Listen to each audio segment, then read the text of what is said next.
Magandang buhay sa ating lahat mga kaibigan, mga kapatid, mga supporters. Muli nandito naman po tayo ngayon sa ating palatuntunan na aking pinamagatang. Ating balikan ang nakaraan, na kung saan dito po natin mapapakinggan ang iba't ibang kwento ng buhay ng ating mga kaibigan. Pero syempre bago po natin ito umpisahan, big shout out sa ating Team Kapuso. At syempre, nandyan po ang ating founder, Ma'am Jane. Nandyan po si Sir Freddy, Ma'am Christy, kapatid na Thor TV, Sam TV, Ma'am Nelia.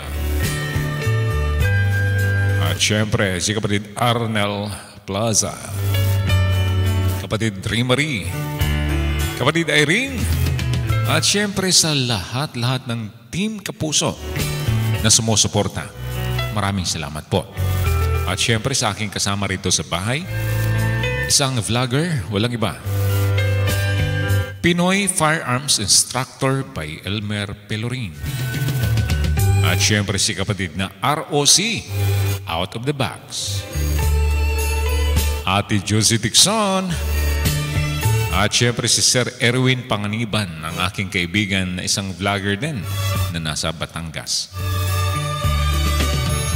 At ngayon, mayroon naman po tayong babasahing sulat galing sa ating kaibigan. Ito, atin ang umpisahan.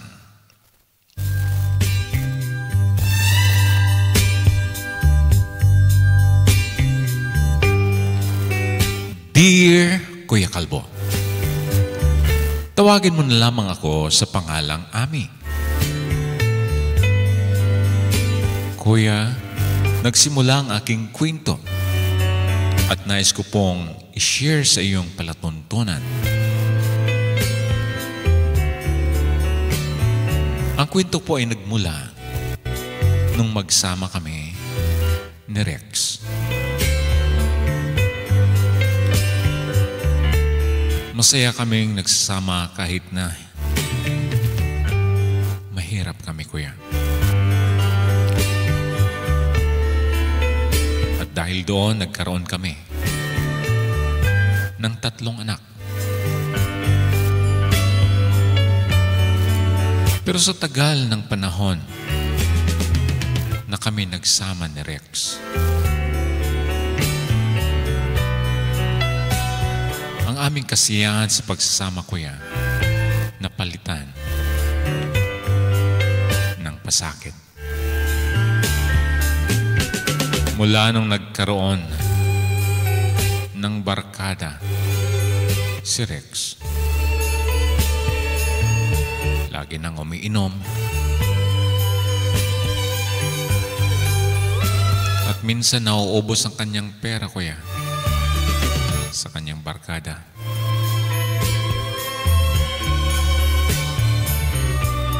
At minsan nga,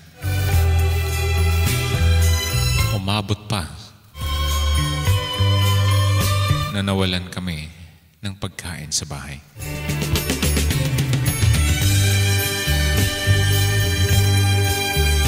At ang masaklap pa, Kuya, nung nanghihingi ng aking mga anak ng pagkain,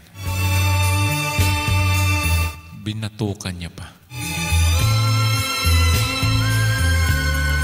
Ang sama ng loob ko noon, Kuya, na sa mga kaibigan hindi siya makatanggi, pero sa amin ng aking mga anak,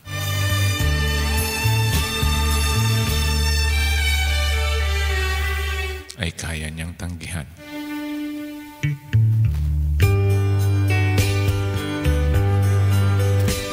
May minsan pa nga, Kuya, umuwi siya ng lasing. Galit na galit siya dahil hindi ko na natiis, pinuntahan ko siya na nagiinuman. Nang hingi ako ng pera para sa pagkain namin. Tinawag ko siya sa malayo. At pinagalitan pa ako, at pinauwi ako. Yun na ang pinakamasaklap na nangyari sa amin. Na natulog na lang kami ng aking mga anak nang walang pagkain.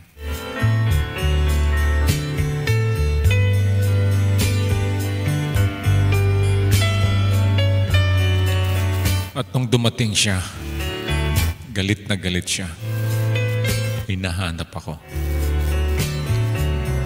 Mabuti na lang kuya, isinarado ko at nilak ko ang pintuan namin sa kwarto.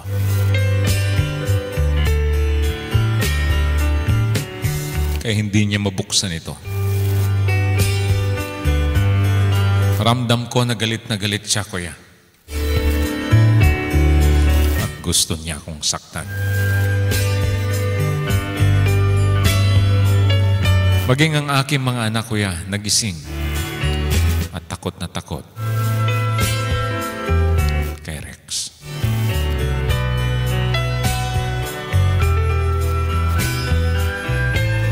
Kaya mabuti na lang may bintana kami at kaya naman natalunin ng aking mga anak. Kaya doon na kami dumaan. At may nakakita sa amin na kapitbahay kuya. At tinulungan kami. Kaya hindi alam ni Rex na nakaalis na kami ng bahay. Nagdala kami ng mga damit. At doon, umuwi kami papunta sa aking mga magulang, kuya.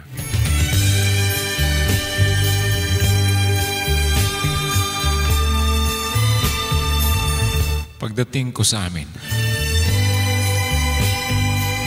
sinabi ko sa aking mga magulang ang nangyari sa aming kasama ng aking mga anak.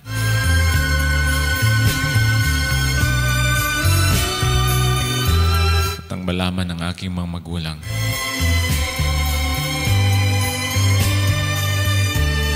naintindihan nila ako. Kaya nagdesisyon sila na doon na kami manirahan at huwag nang bumalik sa aming bahay.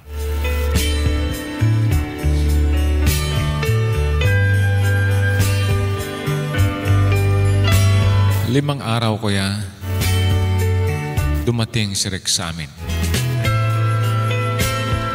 At napakalakas ng kanyang loob. Dahil sinabihan niya kami na huwag na kaming babalik ng aking mga anak sa aming bahay. Ang akala ko noon, manghingi siya ng tawad sa amin. Pero hindi. Nagbanta pa siya. Mabuti na lang wala doon ang aking tatay, kuya. Ang akin lang nanay ang nandun.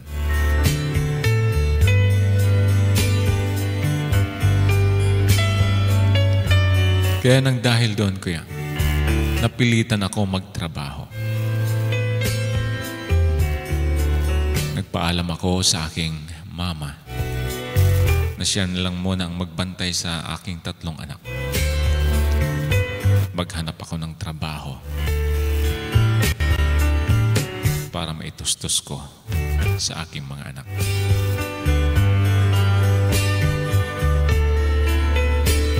Kaya doon nakapagtrabaho ako, kuya.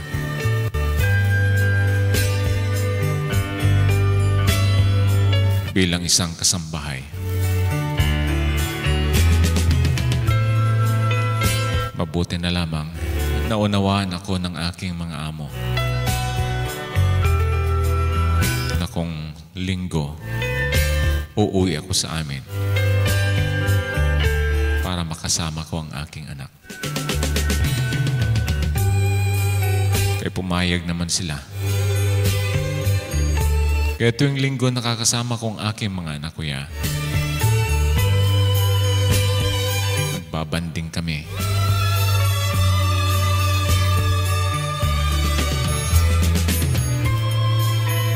Fast forward, kuya, umabot ng 3 taon. At nakapag trabaho na rin ako ng ibang trabaho, kuya.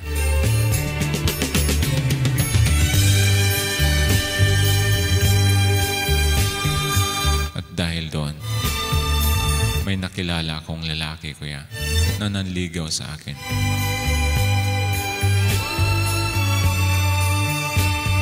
Si Alan.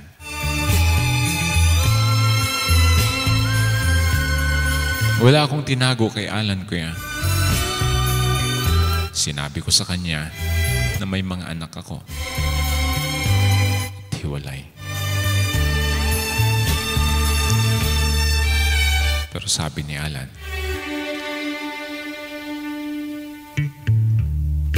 handa niya tanggapin ang aking mga nakaraan. Maging ang aking mga anak ay kaya niyang tanggapin, kuya. At nakita ko naman yun. Sa totoo lang, concern si Alan lagi sa akin, kuya.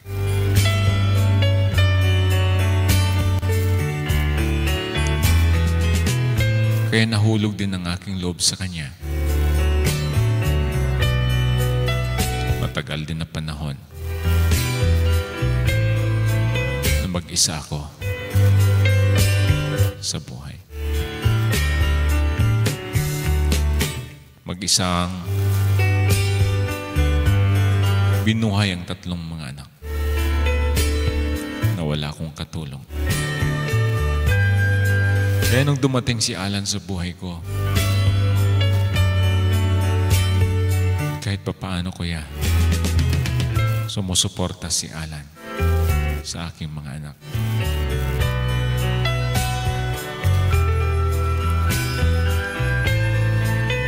Pero hindi ako basta-basta naniwala kay Alan, kuya. Sa totoo lang, umabot pa ng 1 taon. At doon, nakita ko na totoo si Alan sa akin.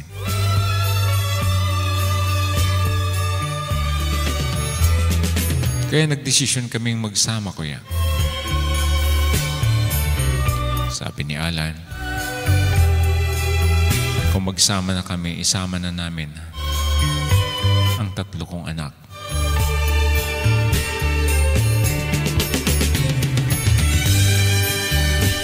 At doon, kuya, nagsama kami kasama ang 3 kong mga anak. At doon, hindi naman naging hadlang ang aking mga anak sa kanya.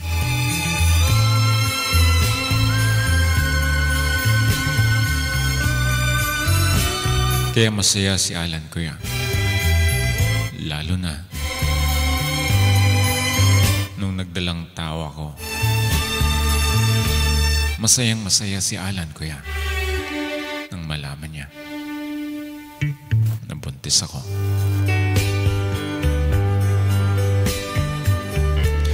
Sa wakas daw, magkaroon na siya ng sarili niyang anak.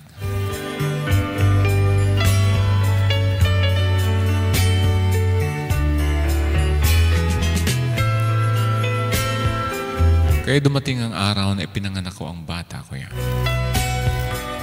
Isang batang babae. Nakita ko ang mukha ni Alan sa sobra niyang kasiyahan na mayroon na siyang mas matatawag na sariling anak.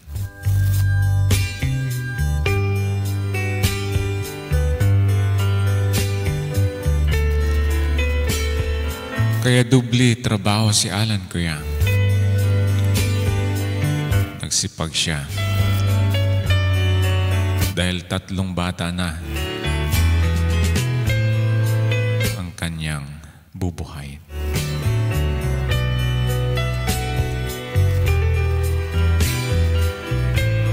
Napakasipag ni Alan.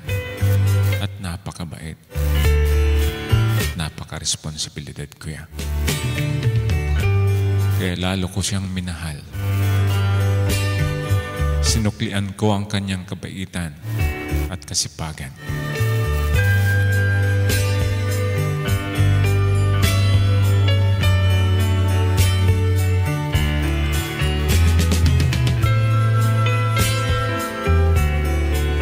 Pero dumating ang araw, kuya. 2 taon na noon ang aming anak ni Alan.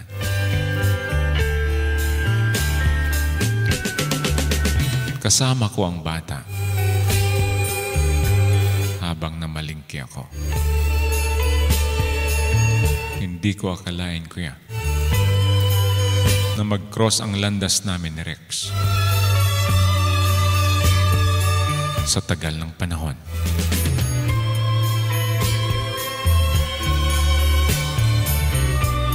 At naitanong niya sa akin kung sino yung batang kasama ko. At sumagot ang bata na mama niya ako.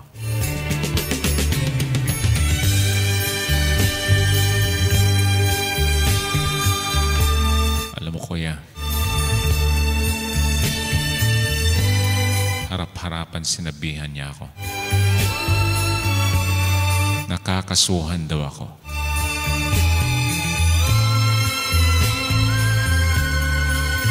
Binantaan niya ako, kuya. Maghanda na lang daw ako sa ikakaso sa akin.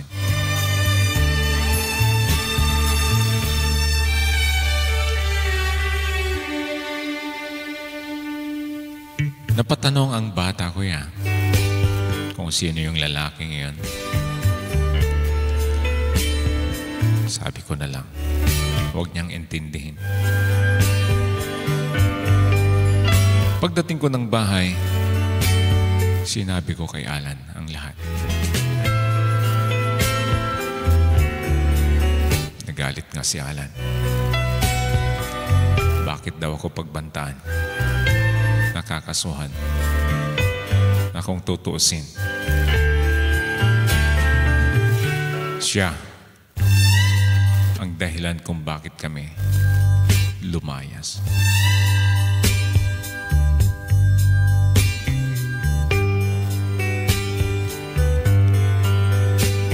Kuya, dahil doon nagdesisyon si Alan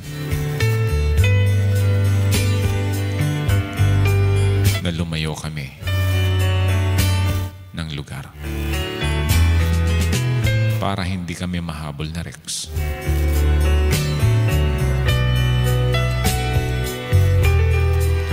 Kaya agad-agad nagligpit kami at umuwi kami sa probinsya ni Alan.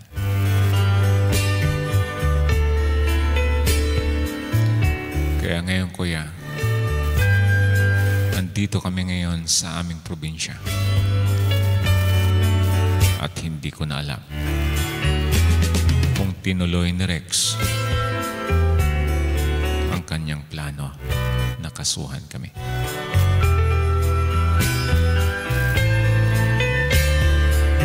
Ito, tuloy-tuloy lang ang buhay namin, kuya, ni Alan. At masaya naman kami habang lumalaki ang mga bata.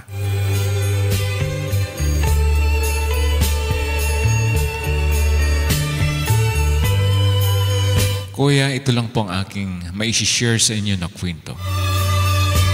Sana nagustuhan po ninyo at salamat sa pagbasa sa aking sulat. Hanggang dito na lang, lubos na gumagalang, Ami.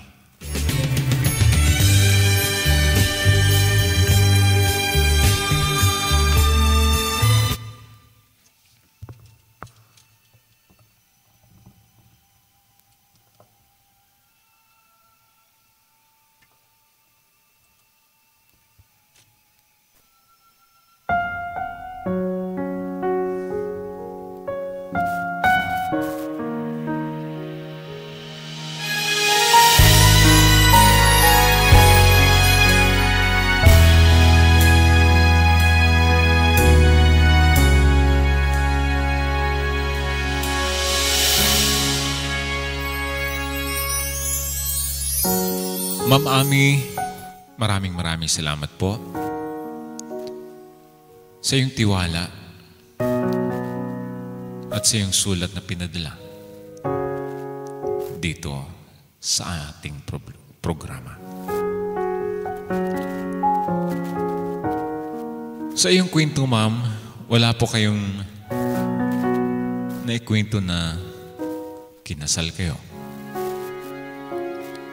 Kaya hindi ko alam or hindi namin alam kung kasal kayo. Dahil kung kasal kayo, matatablan po kayo doon sa ikakaso ni Sir Rex sa inyo. Pero kung hindi, walang bisa yon. Kaya hindi malinaw sa amin kung kasal kayo o hindi.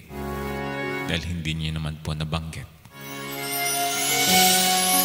Pero sa ganun pa man, hindi niyo rin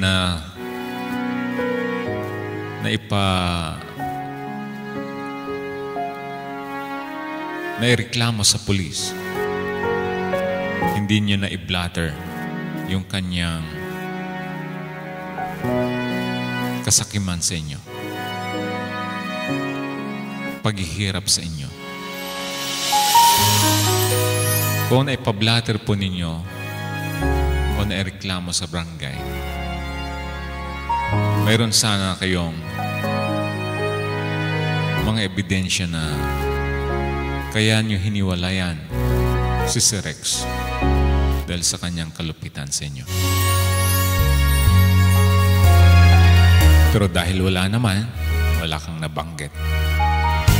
Kaya masasabi ko, tama po ang desisyon ninyo na lumayo na lang kayo para hindi kayo mahabol ni Sir Rex.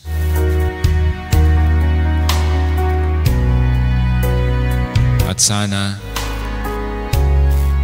lumago ang inyong pamumuhay ni Sir Alan. At saludo kami sa pinakitang pagmamahal ni Sir Alan sa iyo. Hindi niya tiningnan kung anong meron ka, kung anong nakaraan mo. Dahil ang kanyang naramdaman ay totoong pagmamahal sa iyo. Kaya pati lahat ng anak mo ay tinanggap niya. Kaya maraming salamat kay Sir Alan. Naway, marami pang blessing ang dumating sa inyong pamilya. At maraming salamat po sa tiwala po ninyo, Ma'am Ami. Mga kaibigan, ano po ang masasabi po ninyo sa kwento ni Ma'am Ami? Mag-comment at i-share na yan. Malay po natin, isa sa inyong mga kaibigan ay magpadala rito ng kanilang kwento ng buhay sa ating palatuntunan. Sa mga hindi pa nakasubscribe sa aking channel, nawain niyo po akong isubscribe. At syempre, i-share na yan. Maraming salamat sa ating mga team kapuso na laging sumusuporta dito sa ating programa. At sa lahat ng mga team na dumadalaw dito after ng ating premiere, maraming salamat po sa inyong walang sawang suporta. At syempre sa aking team, The Voice and the Girls Family.